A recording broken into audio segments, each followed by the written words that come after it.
This is the Bitcoin Made Simple podcast. Here's your host, Corey Tusick. This is the Bitcoin Made Simple podcast. I'm your host, Corey Tusick.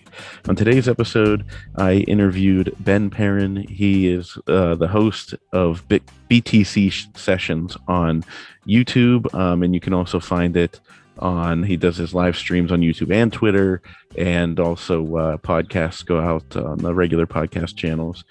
He had an epic panel last week with Michael Saylor and Preston Pish, Jeff Booth, Jack Mallers, and American Hodl, and then a bunch of others joined. We talked about that, but we talked a lot about the shrinkflation, how products are shrinking so that the inflation can be hidden. We talked about Bitcoin maximalism, and also was curious to hear, how he got into Bitcoin and the origins of his, show. He's been doing it for 5 years now. So if you haven't seen it before, strongly recommend it. And then also he had some advice. I asked him for advice, for me, but for anybody that's interested in getting into Bitcoin content creation. So if you want to reach out to me, just email me. The show email is bitcoinmadesimplepodcast@gmail.com. And on Twitter, it's @BitcoinSimply. I hope you enjoy the show. Sounds good. So you did get the lighting and everything going, and yeah, it doesn't take long to set up. It's all good. Yeah. I'm jealous of the setup. As you can tell, today I'm doing an outdoor recording because we've outgrown our house, and my home office has been overtaken, and we're in the process of moving and all that great stuff. So I'm slowly getting shoved outside. And I think next thing I'll be doing from the middle of the road. Yeah, no kidding, right? When the family takes over the back porch or whatever. Yeah. So, but I need to get in our new house. My wife wants to put like a library in. So I'm like, okay, maybe I could do it down there and have all her fancy books in the background. But then it's going to be like Pride and Prejudice and everything. Yeah, exactly. You can have, there's a lot of people go the route of green screens. I'm not one of those. I like having my shelves and my node humming behind me and stuff like that. It took a bit of time to get it the way I like it, so I'm pretty happy with it now. Yeah, well, hey Ben, thanks for coming on. I really appreciate it. Yeah, man, no worries. Glad to chat. Yeah, so I have to ask you first. You're in Canada? Are you in the People's Republic of Ontario? I am not. I am in the Texas of Canada, which is Alberta. Beautiful. Yeah, it's still. It's not as crazy here, I would say. It's been somewhat reasonable. It's still a pain in the ass, but you take it where you can. So I'm excited to get down to Bitcoin 2021 in Miami, I'll just say. And go outside and not get arrested for it. Yeah, exactly. Like here, it's not I've seen and my sister lives in LA, and I was asking her about how it is down there, and I'm like, do people wear masks outside? And she's like, oh yeah, all over there they wear them outside, and then if you don't, people kind of give you a weird look, and in certain parks you have to wear it's. If you're outside here, you're outside, it's not. Yeah, it's not crazy. Yeah, so it's somewhere somewhat middle of the road, but yeah, I'm excited to do some traveling. I know. I want to Miami and all that kind of stuff, and it's going to be much different. Pennsylvania, we're kind of like that, where people aren't really wearing masks outside. But you'll occasionally see people that are, and you're like, all right. Sure. I try to be sensitive to it, just for not for the people that are crazy about it for unnecessary reasons. My mom was going through chemo in the fall. Yeah. So for that reason, she was, and everything went well, and she's fine, but her immune system was taking a shot, and so she wore her mask. I think it not if she was walking by herself, but at t-ball games and stuff, around other people. Yeah, that's fair. I get it. Yeah, I tend to be in the camp of people should make their own decisions, right? Like if you're worried, if you feel vulnerable and you want to wear one, have at her. If you're a private business and you decide that that's going to be what happens within your private business, that's fine. Where I kind of think it goes off the rails is when it's mandated for everybody blanket. I'm not a big fan of that. I kind of lean, I guess you could say, in the camp of like libertarian, like, do whatever you like as long as you're not really causing problems for other people. Yeah, I think this whole situation is pushing a lot of us more libertarian, where it's just like leave me alone, Yeah. So I got to ask you first, with BTC sessions, your show on YouTube, and it's like it's like syndicated. You put it everywhere, right? Like podcast and all that kind of stuff. Yeah, I just started doing the audio version of it within the past year, but like primarily YouTube, and then within 24 hours, if it's news or an interview, then I'll put it on podcast platforms as well. What were the origins of your, I guess, of the show, but also, how you got into Bitcoin? So in terms of seeing Bitcoin, I kind of noticed it a few times throughout 2013, the odd article here and there. And every time, it's usually an article about price. And every time I saw it, I was like, oh, that's interesting, but I think I missed the boat. And, you see it at $10, then $100 and $1,000. And the last time I was like, okay, let's do a bit of reading here and see what is actually going on. Luckily, I spent enough time. I spent a few months actually kind of digging in and trying to understand what the hell it was. And at that point, as I started dabbling and buying a little bit, I understood enough about the fundamentals to not be scared off by like really easily dispelled FUD. So like, in 2014, an exchange called Mt. Gox went down. And it was like the largest exchange on the planet, but the headlines were, oh, Bitcoin got hacked. But I knew just from very, very the limited amount of reading that I had done that wasn't the case, that it was just a poorly run business that lost people's money. And so I was able to kind of weather that storm and kind of stack sats through that bear market. And I just kind of said to myself, hey, if the initial promises and kind of the use case of Bitcoin is still there and isn't broken, then I'll just keep gradually accumulating. And so I did that. It was difficult learning back then because there weren't as many resources as there are today. Now there's just so much awesome content out there. But at the time I was like, it's kind of hard to learn about this stuff. Maybe I can, once I start learning enough myself, maybe I can do some basic tutorials to help people through. And that's kind of what I did. I started that in early to mid 2016. And at the time I said, hey, I'll just do one video per week on whatever I decide to do. And I haven't stopped. And in fact, I've kind of upped the frequency. Now I do about 3 videos a week. And yeah, I just started covering, what's a wallet? How do I start one? How do I secure my Bitcoin? How do I avoid scams? How do I use certain apps? And then I started mixing in interviews and panel shows and news and all that kind of stuff.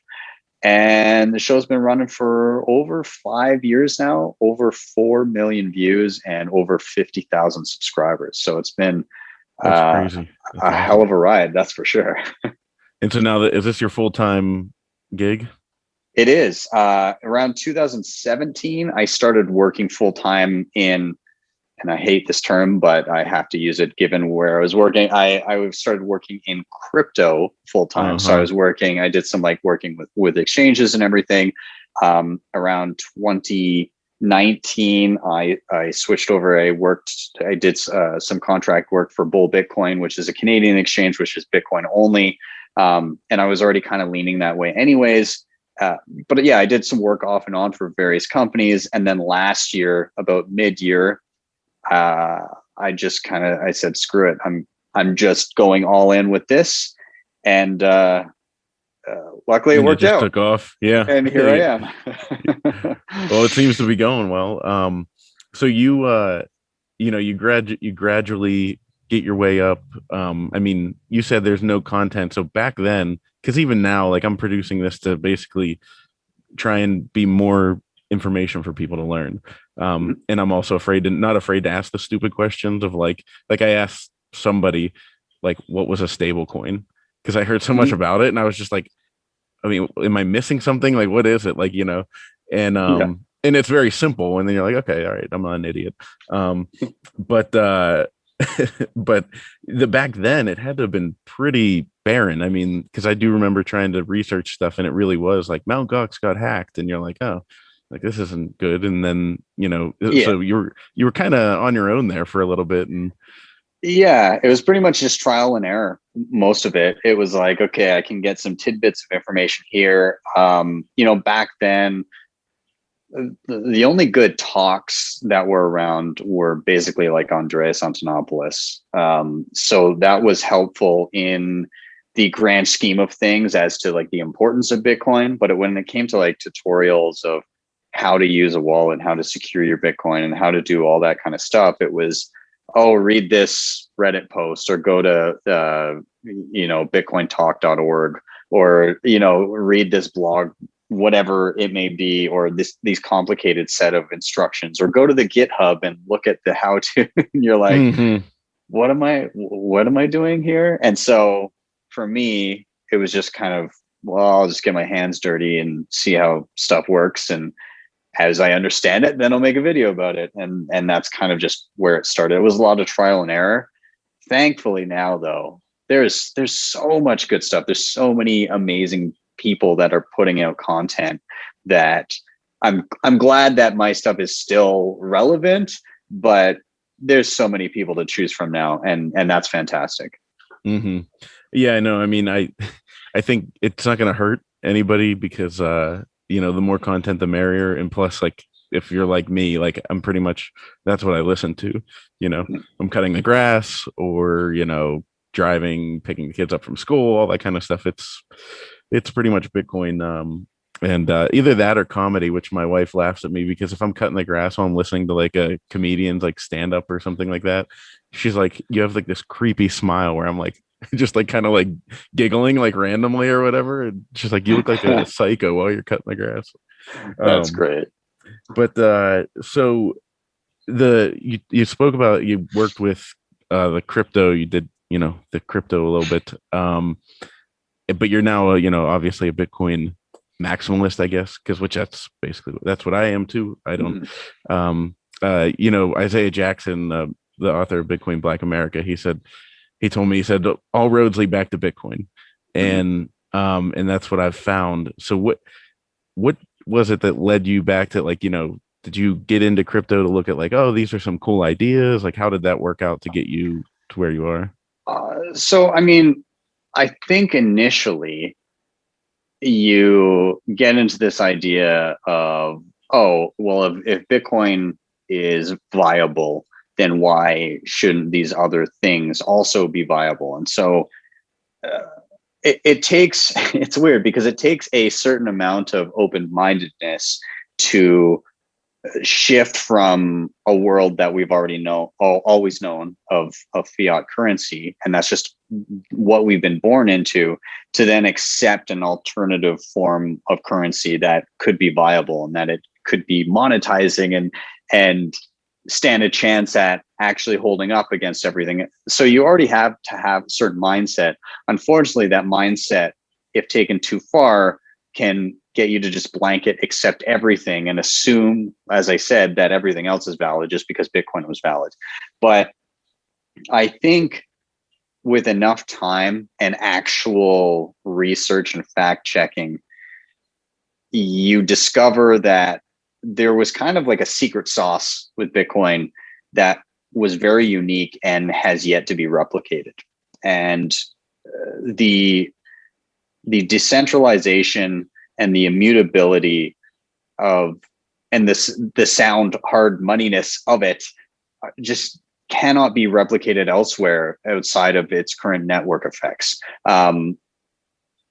Coins that have iterated upon Bitcoin and made mild improvements have not gained the network effects that it has, and coins that have somewhat decent network effects, I'm talking about things like Ethereum, have made massive trade-offs in decentralization to try and be different enough to convince people that they're viable. But the trade-offs that they've made are very much the backbone of what makes Bitcoin work.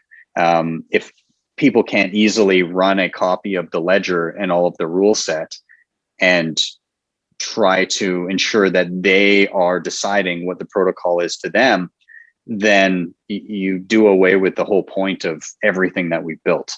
So yeah, it wasn't a closed-minded endeavor in dispelling all of these other things and just saying, no, I don't want anything else. It was what do I want? And there was a checklist made in my brain, and it allowed me to very quickly look at something and say, does it have this, and this? And I just go down the checklist. And as soon as one of those boxes is not ticked, I don't have to spend more time on it. And so it's so much easier setting myself in that mind frame, in that mindset, to not waste so much time entertaining stuff that has gotten rid of some of the pillars that hold up Bitcoin. Yeah, I found that the thing with Ethereum that I can't get past is that there's no hard cap. Yeah. It's like they've got like willy-nilly monetary policy that's dictated by whoever's in charge. And then, well, we're going to change this. The thing is, if you can tighten monetary policy, you can loosen it. And so it's just that constant threat. Yeah. Yeah, I just can't. And then like the gas fees, and it's just, I think that everything it's trying to do can just be done on top of Bitcoin. I think it was Guy Swan was telling me, he said Bitcoin's the protocol layer. It's, you go to one internet, you go to it's TCP/IP. You don't use, you might use Mozilla, or you might use, whatever, which Mozilla is a bad example because they have the basic attention token. But no, that's is that Mozilla? I thought that was Brave browser. Well, I think it's the Brave browser, but I think it was the founder of Mozilla. Oh, okay. Yeah. Like I don't know. way back in the day. So yeah, he the Brave browser. I mean, I like that browser, but I think it's just all going to be built on top of Bitcoin. Yeah. It was a shame when they introduced BAT and found it necessary to create a new currency for that specific use case, because the privacy centric idea behind Brave browser and the direct kind of compensation for consumption of content, I think is a unique and cool idea. But when it came to them, doing an ICO and launching that, it just put a bad taste in my mouth, unfortunately. Yeah, a lot of those do that. Now, what about like something like Monero? And I'm not trying to get on like a crypto end, but like, a lot of people will say like Monero's privacy, all that kind of stuff. And right now you have a lot of concern, and I guess not a lot of concern, but just the, US maybe making exchanges do KYC and, know your customer and all that kind of stuff.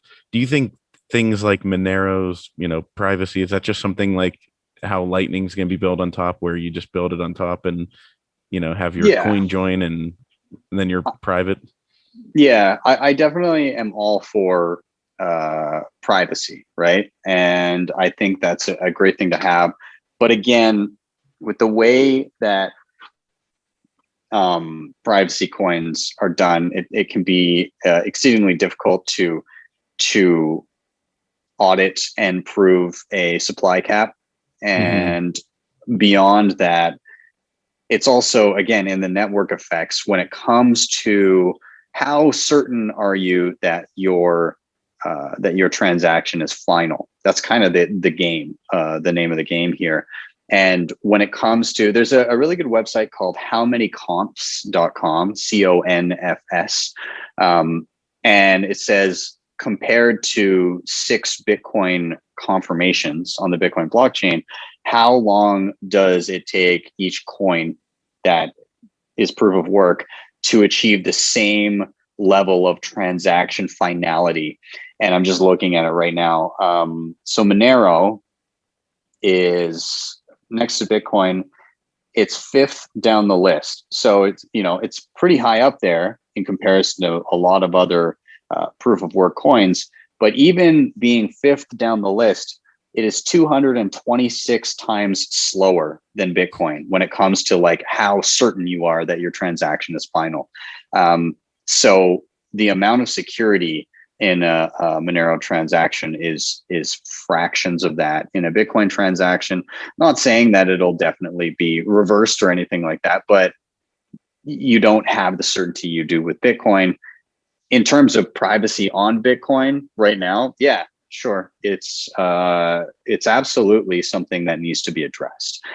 I don't think we get it on base layer necessarily, or I don't think we get it easily on base layer. But I also think that moving into the future, a lot of people won't directly interact with the base layer. The fees are very expensive. You potentially have an entire world of people that will be using this base layer as kind of their I guess beacon of digital value. And so Bitcoin base layer transactions kind of become the equivalent of today's central bank settlements, but without the need for a central bank. And then layers on top of that allow you to have those day-to-day transactions. Lightning Network, all of it onion routed. So it's very difficult to audit what's happening there. You could have a coin join that opens a Lightning channel, which further anonymizes what is going on there. You can also use things like the liquid sidechain, which, as long as you understand the trust trade-offs there, also allows for confidential transactions where you don't give away the amount or the asset that you're transacting with. So, I'm fairly confident that we see options like this easily available on Bitcoin as second layers or side chains or whatever the case may be. So I don't know. To me, altcoins seem like high time preference coins. And what I mean by that is everybody that's creating an altcoin with a specific use case that is just an iteration on Bitcoin or introduces something that Bitcoin can't yet do are just too impatient to allow the base protocol to be built and then have it go on top of Bitcoin. Now, I'm thankful for them to go out and experiment and do all these things because then it can be even more easily ported to rest on top of Bitcoin. But yeah, if you're assuming that your slight iteration or your mildly changed use case is going to make you a Bitcoin killer, it's probably not going to pan out for you in the long term. Yeah. I mean, as much as people that like Ethereum try to say it's independent, it's like, well, Bitcoin's what, like $57,000 and Ethereum's 2,000. So got a long way to go. And also I noticed that the price goes percentage wise in correlation with Bitcoin. Like Bitcoin goes down, so does Ethereum. Like, I've never, in the amount of time I followed, I've never seen, Bitcoin go down 20% and Ethereum go up 20%. Yeah. And I mean, it's liquidity too, right? Like Bitcoin is much more liquid than Ethereum. Pulling billions into or out of Ethereum on the regular would slap around the price a lot more, which unfortunately contributes to the sentiment in bull markets where everybody's looking at altcoins and trading them around because they're saying, oh man, look at, Bitcoin's up 5 or 10% on the day and all these other ones are doing like 30. Well, I mean, it's the same on the downside though. Bitcoin has a bear market and it has like a temporary 70 to 80% drop and then comes back to hit new all-time highs after the next halving. Well, what did those other coins do? And especially if you start pricing them in sats, you quickly realize you've just lost half your Bitcoin. So the opportunity cost. Some of them might not even exist, Oh yeah. if you look at the top 10 or top 20 coins today compared to the top 20 coins of the last Bitcoin bull market, it's like, it's flavor of the week. It's just the revolving door of new coins that are just like Doge just got memed into surpassing what was supposed to kill Bitcoin Cash, right? Like it was supposed to be better Bitcoin with more transactions per second, because that was like the narrative in 2017. And literally a joke currency was memed into a higher market cap than Bitcoin Cash. And I don't know, it's such a joke. I know. Like, I feel like the Doge is, it's like, I feel like Elon is into Bitcoin, like, because he gets it and he's serious. And then like the Doge is for like where he just wants to like screw around and like, you know, kind of like mess with stuff. Cause like, I mean, he puts those memes out, you're like, there's no way that he's taking that seriously. Mark Cuban, on the other hand, I think is, I don't know. Oh, I know. Mark Cuban is such a clown. Like, I mean, okay, so look at, I think it's a Taleb quote, which also that guy went off the rails too, but whatever. You know, don't tell me what you think. Show me what's in your portfolio. And Elon's portfolio is 1.5 billion buy of Bitcoin and not Doge. So, you know, like take his Doge tweets with a grain of salt. And many people aren't. Many people are taking it as actual investment advice and thinking that he's going to, but he wasn't tweeting out like Bitcoin to the moon before he made the purchase. He was being careful about what he said about Bitcoin because he knew he was actively making that purchase and he didn't want more slaps from the SEC. If he's tweeting about Doge, I can near guarantee you that he's not slapping that shit on his balance sheet for Tesla or any of his other companies. Oh yeah, I mean and he doesn't respect the SEC, as he said. So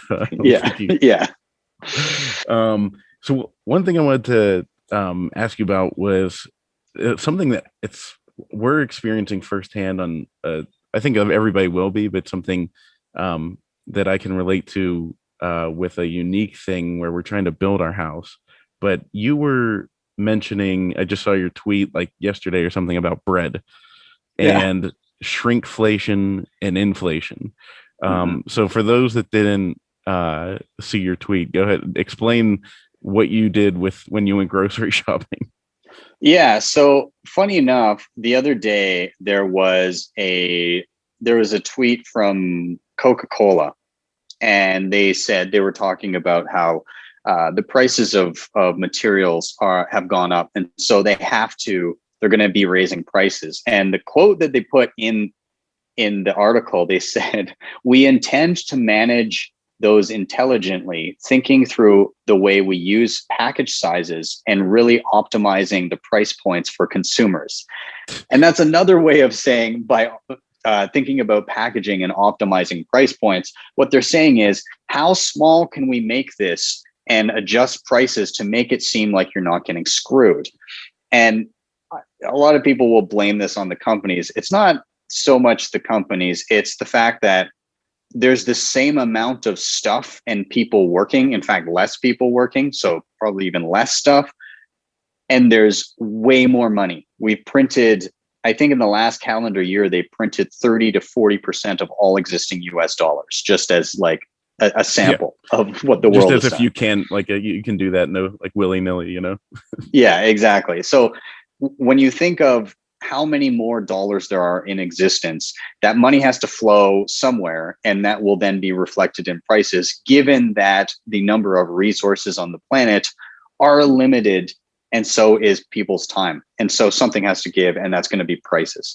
And so I was talking about, hey, here comes shrinkflation, which is the practice of changing the size of the good inside the package, but keeping prices the same so it looks like you're getting the same thing. This happens in a lot of places.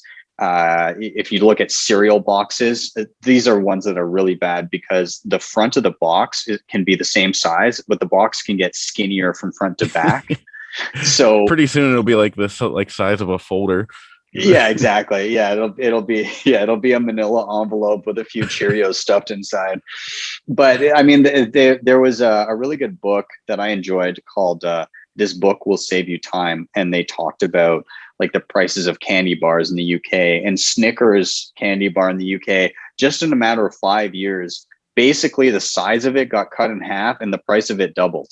So basically like 75% inflation in that particular candy bar.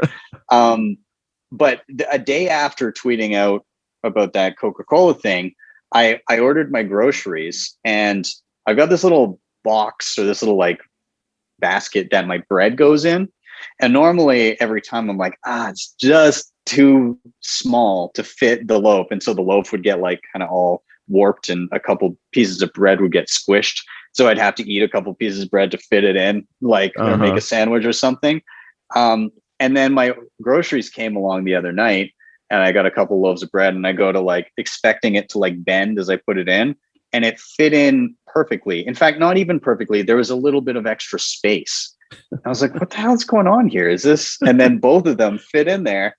And I look at the packaging and I'm like, okay, well, how many grams is in this loaf? And then I looked online to see, like, because it must have just happened, but I looked online to see what the typical size, and some places still have the old packaging. So the bread that I had was 510 grams, and the one that I saw still in some stores was 675 grams. So they cut out a pretty good chunk of bread there. And like, I didn't notice a change in the price. So yeah, it's, again, like we're going to see a lot more of this. Like something has to give. We just did our basement. The price of lumber from the time we started to the time we finished basically doubled and or tripled depending on when we bought our first. I can't quite recall, but it's insane. Same with the plugs, all the electrical wiring, everything that we had to do down there. We literally watched prices increase as we went to pick up more stuff. It's crazy. So yeah. Yeah. Well, so I was going to ask you your advice on that, because our plan is like, we have the plot of land and where we want to move, and we had the house picked out and everything. And it's like, we had like the deposit down on it's refundable, so we can get out and, be okay. But like the plan we picked for the house, it came in like $130,000 more than we probably expected. And turns out what it would have cost a year ago. Yeah. And I was just like, oh my God, like, so we're just sitting here thinking, we're like on the fence debating, like, okay, is this going to keep going up price wise, or is there going to be a housing crash and, like crash in the prices of supplies and everything? Because if it's going to keep going up, then the smart move is to just take it on the chin and pay the extra money, because otherwise next year you're going to be paying even more money. And it's just this weird trepidation in the market that I've noticed, because over the last 6 months, there were like tons of houses on the market. And once we saw the price, we were like, okay, maybe let's just look at what we could buy if we were to back out of construction. And we were looking at there's like nothing on the market anymore. Like all of a sudden it dried up. And I'm like, what? Something really weird is going on right now. Like, I don't know. It's kind of like the most terrifying time to plan on moving. I mean, do you think, and I'm not saying you have to have the crystal ball, but like, is it just going to keep going up? Are they just going to keep printing? And yeah, I don't see how they can stop printing. Like if they stop printing, if they stop effectively, holding this economy afloat and having the facade that a high stock market means that everybody's doing okay. If they stop doing that and they stop making purchases of things like bond, like if they don't keep the bond market afloat, just everything collapses. They're between a rock and a hard place. They're not going to default on debt, but they will default just kind of via inflation. I think it'll be like, well, we'll just print our way out of debt. Like the US is never going to pay back any of that debt. None of these countries are ever going to be able to afford to pay back their debt. The only way they're able to afford it is by effectively siphoning value from their constituents by printing more money. And so, yeah, do I see this stopping? No. Maybe there's brief pauses that cause panics in the market, and then the printing presses get whirring again. But honestly, I don't see an easy stop to this. I think what you might want to consider is, the home is for you, right? Like if it's a primary residence, and I don't see spending money on my home where I'm going to live and raise my family as a high time preference expense. It's somewhere where I'm, going to grow with my family and raise my kids and do all this stuff. And, like I'm within my means with my home. I'm not going crazy with anything. I'm not overspending, but at the same time, like I want to have a nice home for, they'll probably stay in this home for a couple decades. So yeah, like if you were saying, hey, we're thinking of like building something and then, doing some sort of investments, or I'm buying a home for investment purposes, that's a whole nother story, because the brakes on that. yeah, because it is getting kind of crazy and frothy. But do I see the prices of materials coming way down? Probably not. And when you extend out to the lifetime of living in a home, definitely not, right? Think a decade or 2 decades down the road, do you think the cost of lumber is going to be more or less? Yeah, I know. That's the funniest thing. I'm like, once you realize how inflation works and you look at like, oh, you're going to give me this price for this house. In 30 years, I'll still be paying that same price for the house. Like, that's insane. Yeah. Yeah, exactly.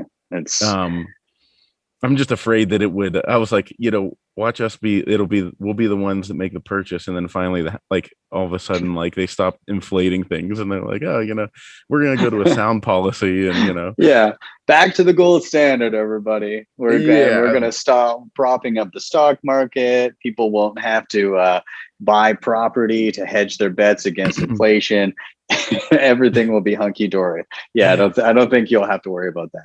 No, because I mean, even it was funny. Like last Friday, we were doing t-ball jersey. Like we were giving out. I'm a t-ball coach, so we're giving out the jerseys to the kids. And I'm standing there with the other coaches, and none of them, are like investment people or whatever. And I don't even think they know that I'm really into Bitcoin or whatever. And they're just talking about like the one guy. He's an electrician, and he was like, I just went to the store and bought like 6 months worth of wire because this is like I can't pay this anymore. And I'm just sitting there trying to like put on a happy face, like, yeah, this is okay. This is like that dog with the mug of coffee. Yeah, this is fine. Yeah, this is fine. This is not going to fall apart. And and then I hear them talking about like they're like, oh, are you doing that doggy coin? And I was like, no. I'm like, no, like I'm not. Like the one guy knows that I do Bitcoin and stuff. So he was trying to like prop me up. He's like, talk to them, you're the expert. And I'm like, no. I'm not. There's many more people to listen to. So who have you had trouble getting your family on board with Bitcoin over the years? It took me a few years, but my immediate family, I now feel much more comfortable that they at least have some Bitcoin, and particularly my parents, I'm happy that they've kind of taken that dive. Not everybody, like more of my friends are kind of on that train now, and I've been able to mostly steer them away from diving down the shitcoin rabbit hole. So yeah, will I ever be satisfied with having enough of my friends and family around me partaking in it? Probably not. But I do take solace in that a lot of the people closer to me at least have some level of exposure. And it's funny because it's like it's caring about them, right? I worry about them not having any exposure, right? Mm-hmm. Because of what I see kind of coming down the pipeline.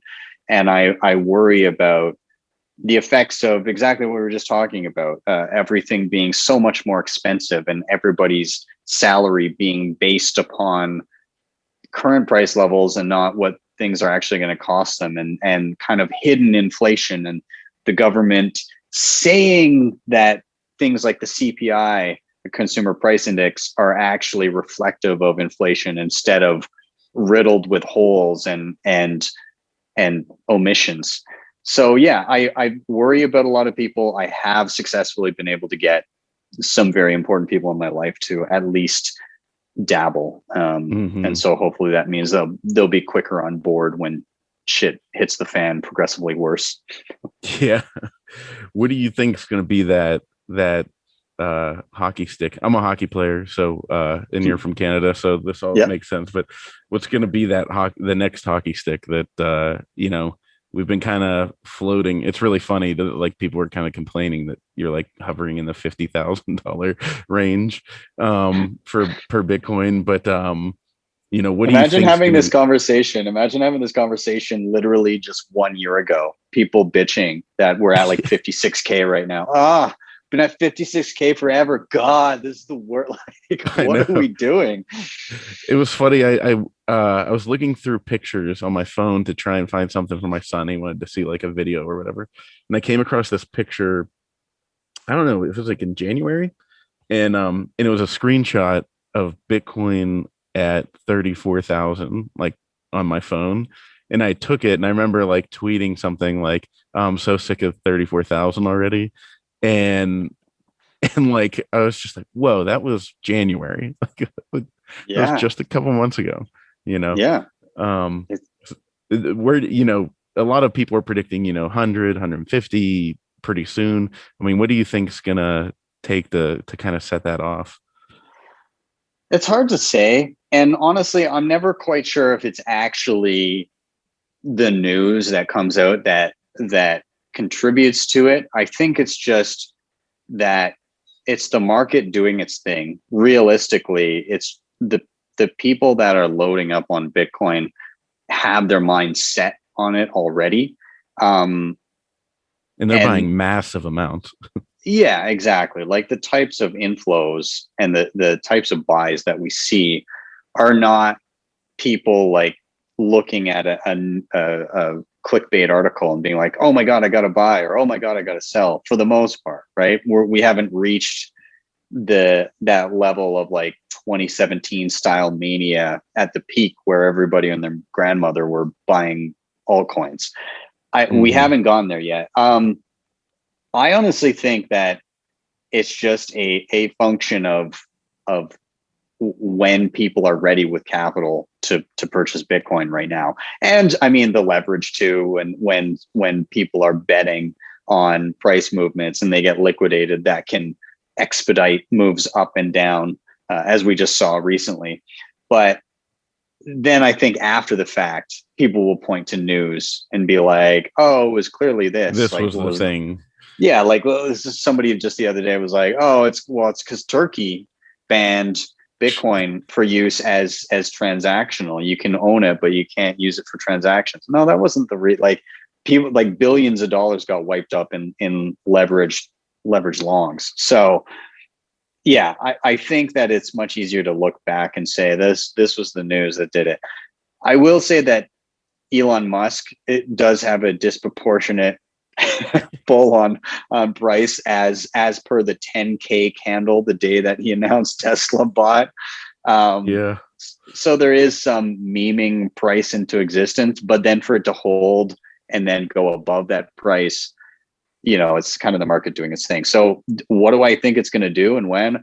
I don't know when. We've been kind of in this kind of 50 to 60K range we first got up here like 10 weeks ago. So we've had dips and bumps and everything, but we've been floating around here for quite some time. I don't know. I think in the next few months, you'll see a significant upside. I don't know exactly when that hits, but within the year, I would not be surprised to see multiple hundreds of thousands of dollars per coin. Really? So Yeah. you're in, okay. That's that, and I don't say that surprised, like, because I believe that as well, but it's like every time I hear somebody else, because like in my head I'm like, I'm crazy, like I'm insane for thinking that it's going to be like 300,000 or 250,000 a coin, and then it's just like I hear somebody else, I'm like, yes, all right, good, I'm not nuts. I made in the last bull run, very early on, I made a video that was, and it's funny because I'm saying like a couple $100,000, like in my head, that's basically a given. And I'm doing my best practice of under promising and hoping to over deliver. So in 2017, early in the year, I made a video where I was like, I think Bitcoin's going to go to like 12K or something like that. And so many comments like, you're an idiot. There's no way it's going up that. And then it like doubled that price. I think there's so many people saying 200, 300K that in my head, there's a possibility that we do and we're moving quicker, at least initially, we were moving quicker than the 2017 rally. I see there being a possibility where we just, that price target where people are like 200K, 300K gets blown out of the water. And, somewhere later in the year, people are saying, oh my God, we are so close to 1 million. It's going to be 1 million plus anytime. And then the bottom drops out. I could see something like that where we're like 800 or 900. Everybody's like, this is it. Bitcoin is just here and it's going to take over the world. And it's now the world reserve currency. And then it just collapses. But the collapse would be laughable because like the bottom end of that would be like 200K or something. Yeah. And then we'll be sitting here, like we are just saying, I can't believe people were bitching about 50K. It'll be like, people will be making videos like, when is it ever going to, drop out a 20 or 200K, and there will be people will be like, oh my God, Bitcoin lost $30,000 in one day. Like, I know. Like we should do this exact podcast on this exact date, 1 year in the future when we're all bitching about, $150 or $200,000 Bitcoin because we had just visited 5, 6, 7, 800K. I always like it is tempting to like, I don't do it, but like it's like, oh, what if you time the market, sold, and then waited till it dropped and then bought back in?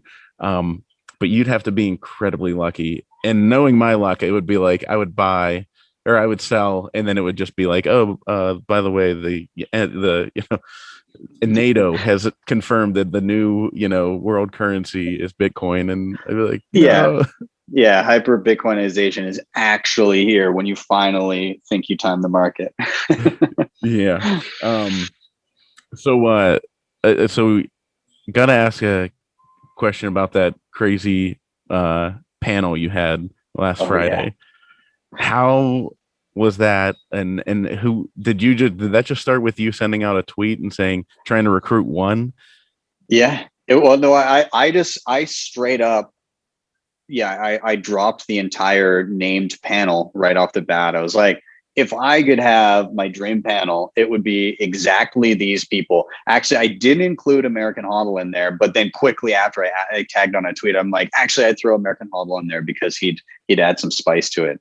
And thinking full well, like, of course, this is not going to happen. But then Jeff Booth, it like almost immediately shot me a message and was like, yeah, I'm down. Do you want to... You want to do it? I'm like, sure, because he'd been on the show before. So I was like, oh, that's nice of him. Like, I'll fill in the missing spots with some other people.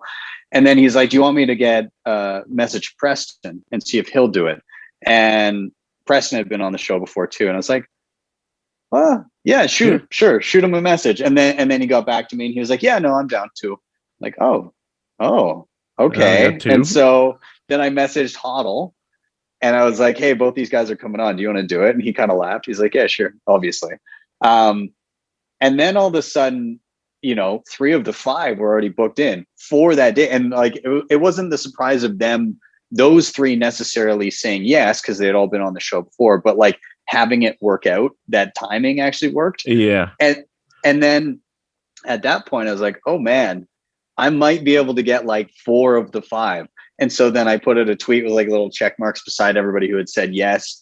And then Jack Mallers, who I could never get a hold of before, replied to the tweet and said, "Yeah, I'm down. Let's do it." and then all of a sudden that was it. And then Twitter went wild. Everybody started replying, was like, this has to happen now. Like, this is so close to happening. And so they start tweeting at Michael Saylor, shooting him messages. I can only imagine his inbox must have been inundated with DMs from people. And then finally Hoddle had tweeted out like just the 4 check boxes with 1 missing question mark. And Saylor replied to that one, and just the internet exploded. And I think somebody tweeted out something like, this is a greater victory story than Cool Runnings, and like listed a whole bunch of other like epic like movies from childhood. So it was just Bitcoin Twitter did its thing, and I'm very grateful. And it was a hell of a time. And we had even more people join in, right? Like, I don't know if you were early enough to ever watch Vortex. Did you watch Vortex back in the day? So he was incredible, and he basically shaped my view of Bitcoin very early on. He was doing regular podcasts and everything. Great guests. And then we had Matt Odell from Tales from the Crypt jump on and consume copious amounts of whiskey with us. We had Bitcoin Tina come on and scream and shout between him and Matt Odell.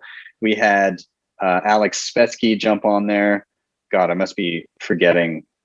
There were too many people to name. It was crazy. I don't even know. That was wild. And that was my lawn care duty. That was what I was listening to. I was taking care of stuff around the house on Saturday. I was like, I saw how long it was. I was like, sweet. Because there's nothing worse than whenever you're like, I want to listen to podcasts and like something that's going to be really good and last the entire time I'm doing what I'm doing. And I saw that. I was like, oh, I'm covered. I'm good. How long was it? It was 3 hours. And I don't know. I'm not quite sure at what point in the timeline it switched from like a responsible, well-rounded conversation to like a drunken frat party. But it did happen somewhere midpoint. And I think it was not long after Matt Odell joined. And then when Michael Saylor left, Bitcoin Tina came on shortly thereafter. And then it was just, it was just drunken yelling at that point, which was also in its own rights, very, very entertaining. Yeah. Well, so I'm curious if you'd be interested, then I guess, I'm talking about this while we're recording. So this is kind of announcing. I've thrown around the idea with I started with Daniel Prince. I said, what do you think about this? And I think Guy Swanson, he'd do it at some point too. And Dan Held. So it sounded like you'd be interested. I thought, what if doing just a rap session, basically of like a Bitcoin and beers, and basically making like happy hour and just like throwing it up on like YouTube and just inviting people in, be like, hey, if you want to come in and, like sit here and drink beer with us and drop comments, like, let's do it. Yeah. It'd be a blast always. I'll have to get like the technical side from you, how to do that. Cause like, that's the one thing I don't understand. I'm like, getting people to come in and all that kind of stuff. And it's not a Zoom thing, right? It's to do it live. I use something called StreamYard, which is basically you have your whole little setup. You can give people a link and they can come in, and then you add them to the stage. And so it's actually pretty great. I've been using it for a while now. Restream does the same kind of deal, but it's great, and you can have it go out to whatever platforms you want. So I just have to go to YouTube and Twitter, and then I pull the audio afterwards and upload it as a podcast. Nice. So yeah, we'll have to do that at some point. And I unfortunately, right whenever this idea was coming, I decided to do like, this is my dry January right now. I couldn't do dry January in January because the football playoffs, roll like I'm not doing that. And then the Super Bowl is in February, and then March Madness in March. And usually hockey playoffs start now, but this year we had a little window. So I was like, okay, I'll sneak one in here before hockey playoffs start. Are you a hockey fan? I try to, I'll watch a game when I get the chance. I haven't had cable since 2012. Yeah. So typically if I see a game, I'm usually like at it, or I'm at a friend's house watching it, which less people are inclined to have people over these days, Yeah. which is unfortunate. But when I have friends that are game, then I'll more than happily jump in on that. Of course, like I'm just eternally sad because we have the Calgary Flames here, and yeah. Well, you guys got robbed in the 2004 Stanley Cup final Oh, because I know. um the one in game 6 overtime, and you guys Yeah. could have won it at home, and there was a shot that I believe crossed the goal line. Do you know what Yeah. I'm talking about? Oh And yeah, I it know. was We, like the we toe we were save or screaming. We were screaming at the television when that was happening, and we're like, "It's okay, we'll take it in the last game." And then, of course, that didn't happen. But no, there was nothing more like that. Was probably the saddest day of my life as a hockey fan because um I was like, Tampa, like yeah, nobody deserves a Stanley Cup less than Tampa Bay, I and know. the fans in Calgary deserve it. And then I knew the lockout was coming, so it was like I Yeah, remember thinking like telling my friend when we were watching, I was like, this is like a funeral, like this is the yeah, death of hockey. Um, yeah, and then of course in Pittsburgh it worked out fantastically because when we got Sidney Crosby the next summer, yeah, yeah. Exactly. so we can't Yeah, really complain, because since 1984 we've had Mario Lemieux, Yarmir Yager, Sidney Crosby, all on our. One of them has been on our team at some point during the last since 1984. Um, so yeah. yeah, Oh, the we'll cherish our Iggy years, and Laney McDonald was pretty legendary too. oh yeah. Well, were you old enough to enjoy his Stanley Cup? Was that 89 or 90? I was not. I was, well, I mean, I was alive, but Yeah, I was not but cognizant of the fact that there was a Stanley Cup playoff, nor was I even living in Calgary at that point. So uh, yeah. Is there still concern that they might move? I don't think so. No. Okay, that was kind of it was pretty close there for a little bit, wasn't it? I mean, I heard rumblings, but yeah, no, I don't think that's going to happen. There's too much of a draw in this city. To people pay for tickets. Oh yeah, yeah. Yeah, So I assume nobody's going to any games this year, right? yeah, no, no, Um, yeah. it's a shame. Well, hopefully we can get back into the arenas. Did you play hockey or? I did not. I was not a an excellent team sport kind of person. I tended to do things that were like solo sport leaning, and I also I like as I got into high school, I was like breakdancing and stuff like that. So that was kind of my main shtick. Yeah. I ended up teaching breakdancing for like a decade after high No way. school. Yeah, that was my main job for a full decade. Um, I would. You could teach me down in Miami, Okay, and perfect. it will be horrific. Because I'm like the worst dancer in the world.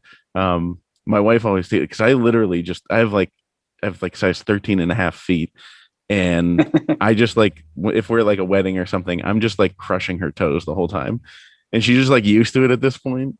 Um, How tall are you? I'm like just a hair under 6'1". Okay, all right, fair enough. Yeah, yeah. So it for a while there that was funny when I was like hit my growth spurt, my feet grew first. So Yeah. like I looked like a bookend where like my feet were just like massive, and then like I was like 5'7". I was like Oh, man. wearing like clown shoes. Yeah. But yeah, we were back in the I graduated high school in '04, so like I was in the crip walking era, like Yeah. Yeah. Yeah. I uh 03 for me when I graduated, so we're only a year off each other. yeah. Um the but yeah, crip walking was big and we all thought we were really good at it. I mean, I went to like the whitest suburban school, and like there was just like a circle of us. We'd all be like doing our crip walk, and it was, Yeah, I like Alberta, Canada. It's Yeah, you don't get much more white than that, I guess. yeah. Well, you turned into a break dancer, but like for me, it's one of those things. If I think about it while I'm driving down the road or something, like today, like if I was driving down the road and I get like so embarrassed. And like I'm in the car by myself and I'm like, oh God, no. Like I try to like yell the memory out of my head, like, no, that didn't happen. But yeah, Great. maybe down in Miami we could do that. So any quick advice for, I mean, I guess this could be for me, but if anyone's listening and they want to, join the Bitcoin content brigade, what kind of advice do you have for anyone trying to do it? Consistency was a big one for me. Just saying like, hey, I'm going to put out content at every interval. Like for me, it was once a week. Every Monday, I'm going to have a video ready and I'm going to put it up. And so that was my goal. And I just stuck to that.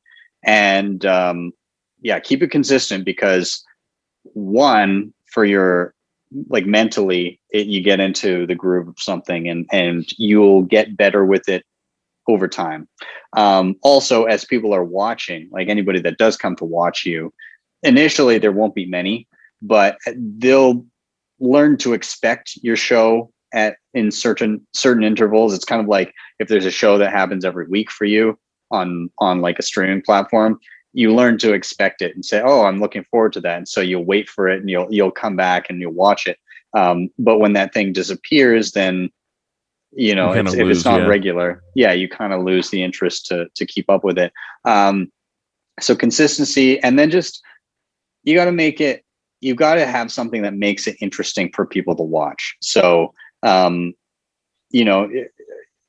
and work on your public speaking, try and work on things that grab people's attention, whatever that may be and whatever your skill set may be. Just try and make it fun for people to consume it, because that was the biggest thing for me when I got into it, and that's why I started making videos. Partially was because not only was it difficult to learn, but I wasn't having fun doing the learning. Right? I wasn't like, oh, this guy's such a perfect speaker as they're explaining how to do this. It was like, oh man, trying to dredge through like very poorly written explanations of how to set things up was tough. And so just to put it in a nice, easy to consume, kind of fun piece of content was kind of the goal. And so hopefully that has happened, and hopefully people can learn from my initial mistakes and growth over the past 5 years. Yeah. I'm hoping to do the same thing. Yeah, that's what you gotta. That's Daniel Prince right off the bat. He told me, he said, you gotta just consistency. Just gotta keep going. It is kind of funny. I mean, right now it is amazing to me that there's like, I can tell analytics wise, it's the same group of people that listen. And it's like, it's not many. It's a couple hundred, but you're like, whoa, really? Like, there's people that legitimately come back and they're like, oh, I want to listen to that, and it keeps growing. So I mean, who knows? But thanks for coming on, man. I really appreciate it, because man, no worries. My little Bitcoin podcast that could. But yeah, well, where can people find you and check out your show? So in terms of like interacting, getting in contact with me, best place is Twitter. I'm always on Twitter at BTC Sessions. Pretty easy to find.